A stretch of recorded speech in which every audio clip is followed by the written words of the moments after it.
Hello and welcome back to the Watford Way, and today we have your Cardiff City versus Watford opposition preview, and we do have an opposition fan on today. We have Nathan from the NMWYT YouTube channel. So first of all, Nathan, how are you doing today? I'm doing awesome, thank you. Glad to hear both of you guys are doing well, and yeah, let's get discussing football. And Brendan, how are you doing today? I'm doing well, James. As always, come on, the boys. And Brendan's got a beer next to him, by the way. He's not told you that. He does have a beer next to him. I made sure to get one as well. It's not usually commonplace to see me not with a drink in my stream, but either way, let's get talking. Brendan, what beer do you have? What's your beer review for today before we get started? My beer. Yeah. It's a Dutch Hertog the best. Not Heineken. like Heineken. No, Heineken is not the best. Oh, okay. I'd say it's okay. Heineken is like Luton Town, you know. Shots fired at Luton Town. I hope no Luton fans are watching today because shots were fired there. Nathan, we'll start off with you first, obviously, because you are the guest today. First of all, again, thanks for coming on. I really do appreciate it. And yeah, let's get started with Cardiff City and how you've kind of been getting on at the moment. Obviously, I'm a Watford fan, so I'm not really well versed in all the goings on around Cardiff City. But I have looked at your recent form. I think you're 11 games unbeaten. You're under the guidance now of Mick McCarthy. He obviously joined in January. What changed at the club since he arrived? Because you weren't doing too great before he arrived, and obviously he's come in and really turned your season around. So what was the main factor in the team that Mick McCarthy has changed at the club? First of all, thank you very much for having me on. Really appreciate it as well, and hope you guys can grow as a channel and keep up with your superb content, by the way. But really where it started was when we were having bad form under Neil Harris. I mean, we went around Christmas 6 games without a win, 6 losses on the bounce, losing to teams like Wickham, QPR, all these teams that we should have been beaten. And then we did our injury issues at the back, but so many goals were just leaking through, and we really couldn't get the service out of the likes of Kiefer Moore, Harry Wilson, and players like that going forward. And then after that QPR game, where we finally got our right back that we were missing for about 4 seasons, because we've been playing Bruno Manga back in the Premier League at centre back. I'm sure if you guys remember that. And then we had Peltier. Obviously, he ended up leaving. We got Osei Tutu in from Arsenal, who has been out for 5 months. Having to play Leandro Bacuna, who's a centre mid, even an attacking centre mid, in that right back role. And then after that, when we just couldn't win, still after the backing from the board, Harris had to say bye-bye, unfortunately. I was a massive Harrisian advocate at the time, but in a way, looking back in hindsight now, I was kind of happy that we went in for Mick McCarthy and replaced him with it. But really what happened with McCarthy is he just turned around all the philosophy of the club, really strengthened that defence and got the service going forward and giving the players that confidence that they had lost with just losing every week. And ever since then, we turned into the form of the team that I thought we would be at the start of the season, because I thought we could get upper playoffs automatics. I was completely wrong. Looking back, I'm completely wrong now, but either way, I'm happy with the way it's progressing and how long will this run sustain for now. Watford will be a real challenge for us, and it's good to see how we can face a team who is knocking on the door of the Premier League. Yeah, I think from a Watford perspective, Nathan, I think, this is, I sit here every week saying it's a big game for us, but I think that the form you're in at the moment, 11 games unbeaten, this is a real turning point for both of our seasons. I think that if you go on and win the game, it obviously gives you a great chance of going and getting them playoff places, and obviously you want to get promoted back to the Premier League. And I think from a Watford perspective, if we lose this, that gives teams like Swansea, Brentford, Norwich, even more of a advantage to go and get ahead of us. So yeah, I think you're right in the sense that it's a big game for both teams, and yeah, I'm really looking forward to it. Brendan, before Nathan joined, I know you were on about Bacuna. Is there something you want to ask Nathan about Bacuna, because he is Dutch, obviously, and I know you have an interest in him as a player. Yeah, if I'm not mistaken, he joined last year or the year before. What was it? He joined in January of the Premier League season back in 2019. It was sadly after the Salah tragedy. I believe that Neil Warnock wanted to get sort of a central midfield, or someone who could be like ball playing and all that, and can do some real good goals and everything. And sort of and also a player who could possibly cover at right back if the likes of Manga or Peltier ever get injured. So we had extra cover there. But looking in hindsight, it was great in midfield, but I really wouldn't play him back at that right back role as Mick McCarthy is doing now. Like we played our 18-year-old Tom Sang, I believe. I think he's 18, back against Huddersfield the other night. And I thought he actually did quite well, even though you could see he's a midfielder. But Bakuna on his day, absolutely superb in the Championship, maybe even lower Premier League as well. Sort of squad rotation player. And getting his 2 goals a week and a half ago, absolutely superb performance from him, coming off the bench as well in certain games and really making an impact. So he's growing into the season, as you said. What do you think of his game against Watford? Can he score against Watford? Can he make it? Our defence very difficult, and what to the Dutch fans, maybe some Dutch fans watching as well later on. Can he make goals for Cardiff through the season? It depends really if he's playing, because I don't think McCarthy has real interest in playing, because I think he's going to play Harry Wilson in that central attacking midfield role, and then you might have Bakuna coming off the bench, maybe reinforcing at the back. But if he does come on, he will really cause some real problems, especially if he can get into players such as Sarr, Andre Gray if he plays moving forward.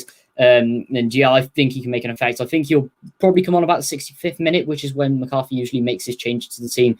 Usually takes off the likes of Volks or Pack if they get tired, or if he needs to reinforce somewhere in the middle. So Wilson might come off if he's got a knock or something, or if we need to go more defensive. So either way, I think he might cause you problems more if he does end up playing.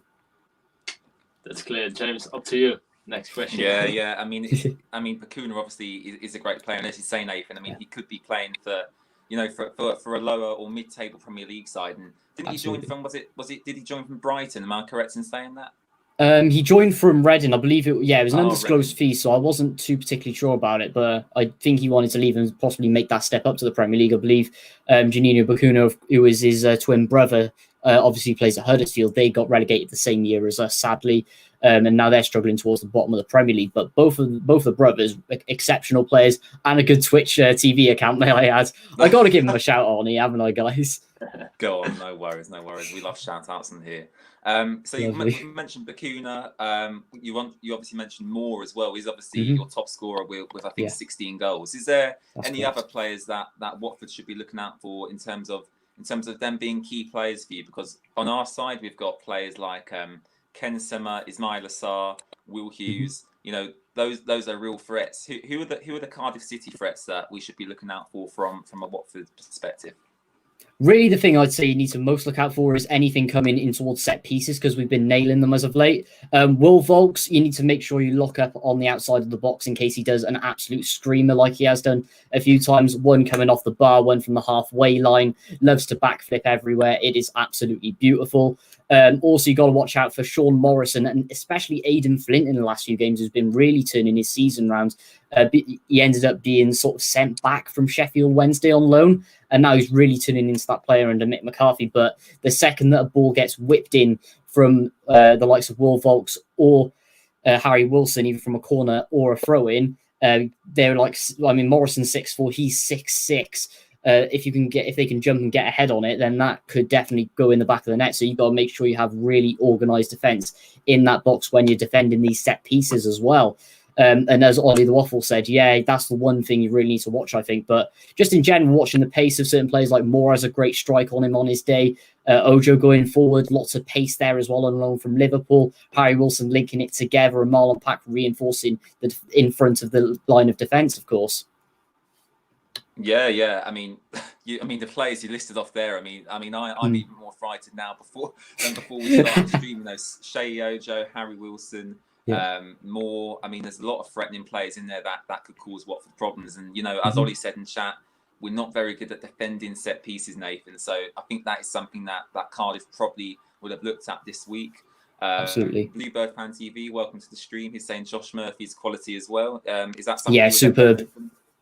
Absolutely. Sort of, Josh Murphy's been rotating with Shea Ojo. Josh Murphy on his day can be superb. He can be a little inconsistent at times, but either way, he can absolutely carve through defenses and he can be unplayable. A lot like when we had Mendes Lang originally, he was superb as well. Going forwards, they always tend to switch between each other. So one will play like the first 60 minutes and then the rest of the game, and then they'll swap over the next week. sort of the same style as well. Likes to run around players, run through defenses, get curved balls into the top bottom corner, and yeah, both superb players.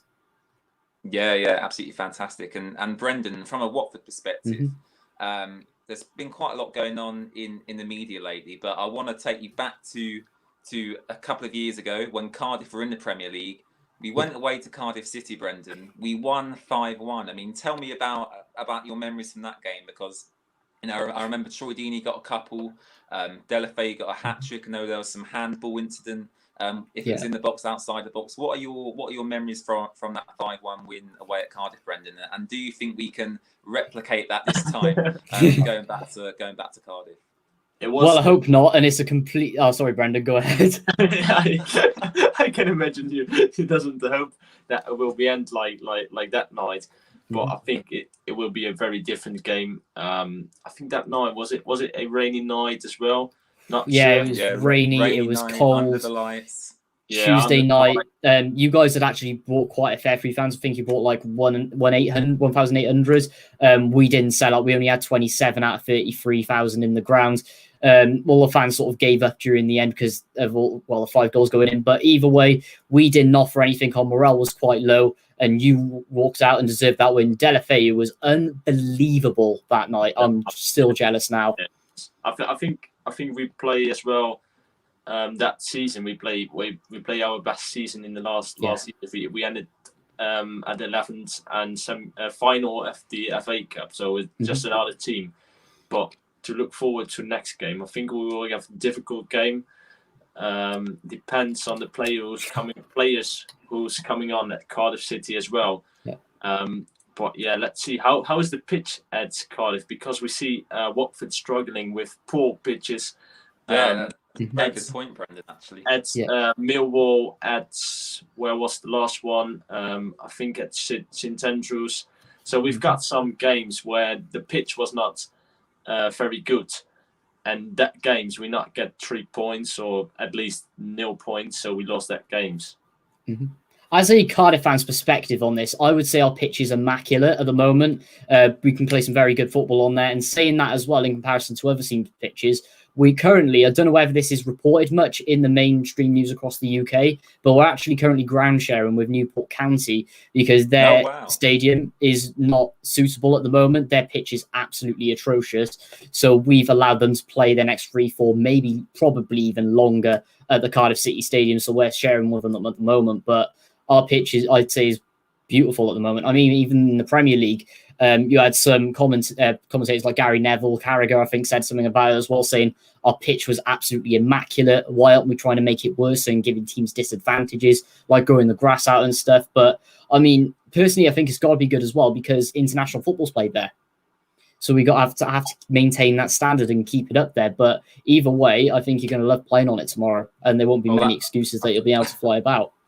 Yeah, I think that's a good sign, Brendan, because I think, Nathan, in terms of Watford's home form compared to our away form, I think the pitches have played a factor because, we were in the Premier League last season, and obviously pretty much every Premier League pitch is like a carpet. It's fantastic to play on. And coming down to the Championship, we've been in the Premier League for 5 seasons, and coming down to the Championship, some of the pitches we've seen have been atrocious, as Brendan has said. So yeah, it's good to see that the Cardiff pitch is just like Vicarage Road, and hopefully that's a benefit to us. Yeah. Just going to look at a few more comments here. Caroline saying you can't beat our carpet though, Nathan. I mean, Vicarage Road, I've got to say, shout out to Scott Tingley, the Vicarage Road groundsman. He's super. Yeah, it's always looking beautiful on the TV, to be fair, whenever I see it and stuff. I haven't been just yet because we always tend to play you midweek, which is very annoying. And obviously, when fans are allowed back in, no away fans are allowed. And not only that, I haven't been to a game in over a year now, which is just sad for me. But either way, keep up with the good pitch and beautiful stadium as well, I must say. Yeah, they've done really great work to the stadium in recent years. James in chat saying Pedro's getting a hat trick tomorrow. Mark my words. Well, we'll come on to our score prediction. We'll come on to our score prediction in a little bit, but that is good to see from you, James. Appreciate that comment. Jesus out in Mexico, not Mexico, California, I should say, is saying we'll win 12-0. I think that's a bit of a bold prediction, Nathan. I don't think we'll win quite 12-0, but I would like it if we did. Ollie being a bit more negative, saying jokes aside, I can't really see us leading with anything tomorrow. I mean, we did say earlier in the stream, Ollie, it is a big game for us. Cardiff are in fantastic form at the moment. As I said, 11 games unbeaten. I mean, Watford, the most we've been unbeaten, Nathan, this season is 4 or 5 games. So wow. In terms of this unbeaten run that you've put together, I mean, it's better than anything we've done this season. So yeah, props to that. Last time I had faith we drew against Wickham. Don't worry, we lost to him 2-1, so I can't exactly say did you anything there. Lose but to Wickham? Oh my yeah, God. we lost 2-1, and that was away at Adams Park as well. Really poor performance there. Our defence just didn't turn up. Morrison, our club captain, went off injured there. Had to bring on Filip Benkovic, who we had on loan. Loads of fans were calling out for him to finally get a game because he'd been here for about 4 months now, hadn't had a single minute of football, and quite possibly he had one of the worst 70 minutes that a player has had at the club in the last 5 years. And let's just say he did end up going back to Leicester, so that didn't work out too well for him. No. And yeah, I mean, I've got to say, shout out to Wickham, by the way, because even though they are 24th in the table, they gave us a really good game, actually, when we went away to them, and they probably should be a bit higher than they actually are. But absolutely. Look, this isn't the Wickham show. This is Cardiff versus Watford, so we'll get back onto that now. Just looking at a few more notes on my phone, Nathan. You are 8th place at the moment. Is playoffs really something that you think you can achieve now, considering the run you've been on with Mick McCarthy? Is that really the aim for you? And if you do get into the playoffs, do you think that you do have a good chance of winning it and getting back promoted to the Premier League? Because when Cardiff were in the Premier League with Watford, I thought you played, obviously we smashed you 5-1. Yeah. But overall, I quite like the club. I thought you played quite good football. I like the fans. So is that something that the club as a whole is looking to achieve this season? Yeah, I'd say it definitely is. If you would have asked me around Christmas with Neil Harris, I'd say we were very lucky to sort of push into the top 10, maybe, considering the injuries at the time. But looking at it now, I'd say it's definitely a possibility. There's something about me saying that I don't want to go up this season, mainly because of the squad, and I don't think we'd be able to sustain it properly. And with all the situation at the moment, with the cash and everything, with that all clubs are struggling with, then I don't think we'll be able to back us enough and sort of get the players that we need to reinforce to build into the Premier League just yet.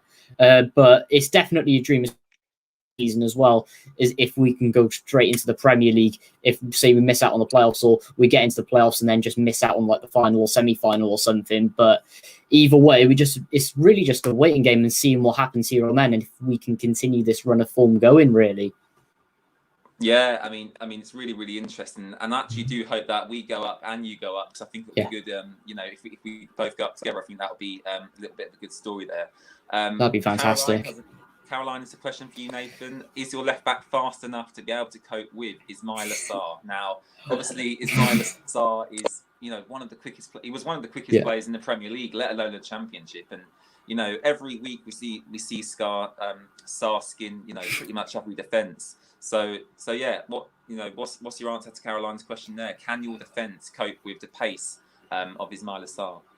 Well, all I can say is, and you're absolutely going to love me saying this, but we don't currently have a left back available. Yeah. Oh my God. Bennett tore his ACL against who was it? It'll come into my mind in a second. And then last time around against Huddersfield, our young 18-year-old Joel Bagan dislocated his shoulder, so he's out for 4 weeks.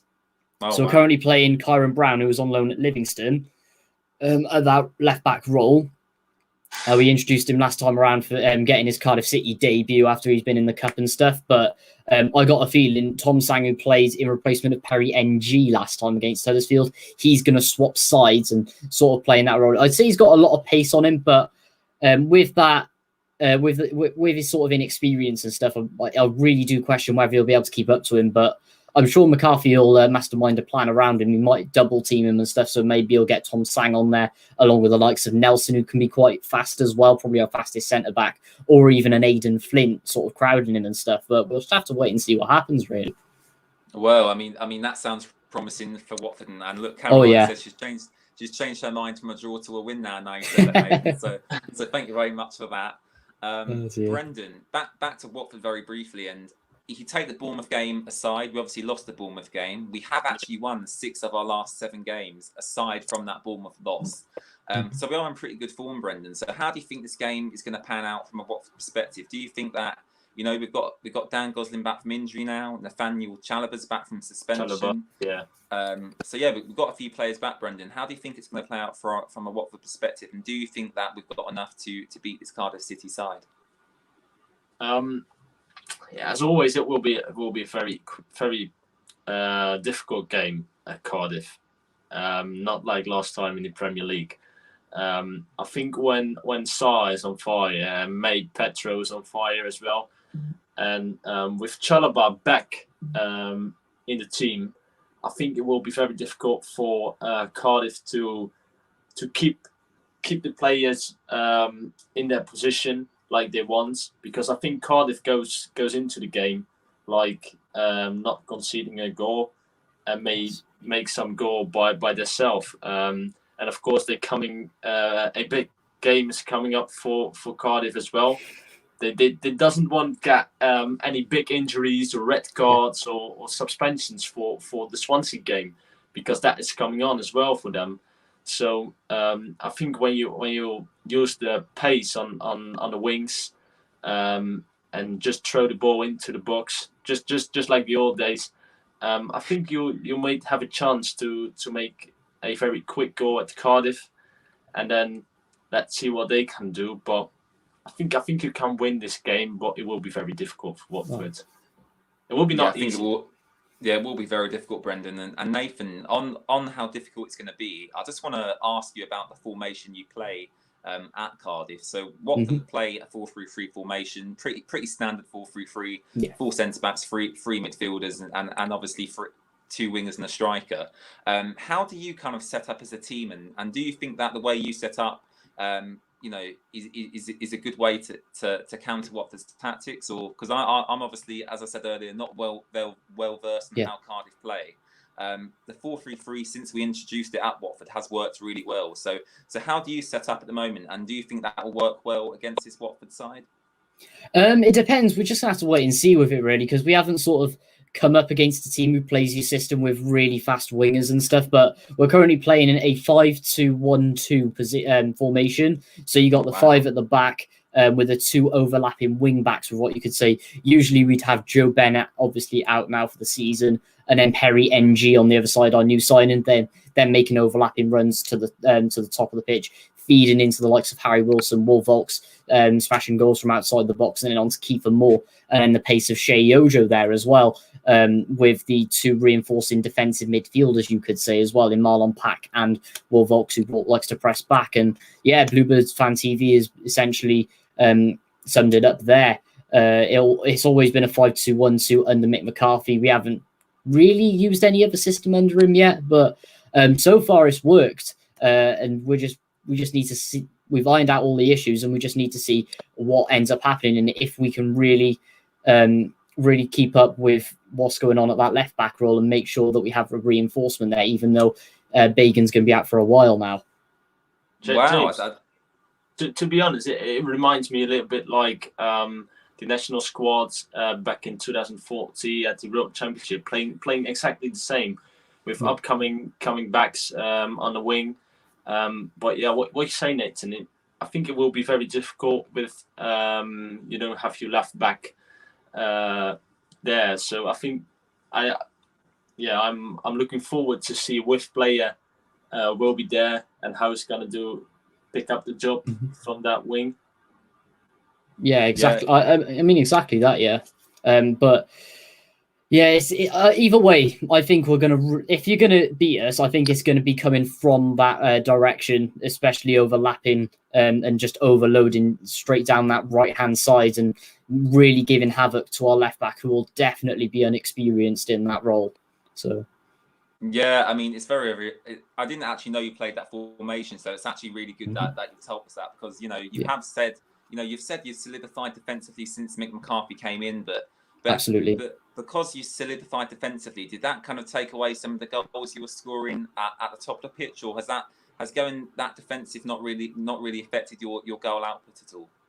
I'd say it's improved it a lot, actually, because we've been put in a position with the likes of Wolvolks and Harry Wilson being able to essentially make better. And the problems we were having before Neil Harris got sacked is we weren't scoring enough goals, and we were just so vulnerable at the back. Defense was really struggling, but he's really reinforced that now, changed up the formation and got the players, got that creativity back into the side. Even though I do think we need that box-to-box creative ball playing midfielder that we've still been missing. Will Volks and Pat can do it sometimes Wilson as well, and Joe Rolls, who likes to come off the bench sometimes. But we just really need that true player like we did in the likes of Victor Camarasa and Harry Arter did in the Premier League. If we can get that, then I think that would improve the system a lot. But so far, it's working. It's working. That's all I'll say, really. God, you know what, Brendan? I'm really excited for this game now. And look, I'm actually relieved. I'm relieved it's a 3:00 kickoff because, you know, Nathan, the past couple of weeks, Watford have been playing at 12:30, 7 o'clock. Oh, that's horrible. I know. I'll tell you what, Nathan, I really hate the early kickoffs and the late kickoffs. I just wish there was more 3 p.m. kickoffs at the moment. But we have got a 3 p.m. kickoff tomorrow. We'll kind of sum up the stream now, and I'll come to you, Brendan, for a score prediction. How do you think the game's going to go, Brendan? And how do you see us lining up? Because, you know, I think João Pedro should be starting again, hopefully. Chalobah's back. Goslin's back. Will Hughes is on fantastic form at the moment. So Brendan, what is your score prediction for tomorrow's game? Oh, come on, score prediction. I will be don't like Finn.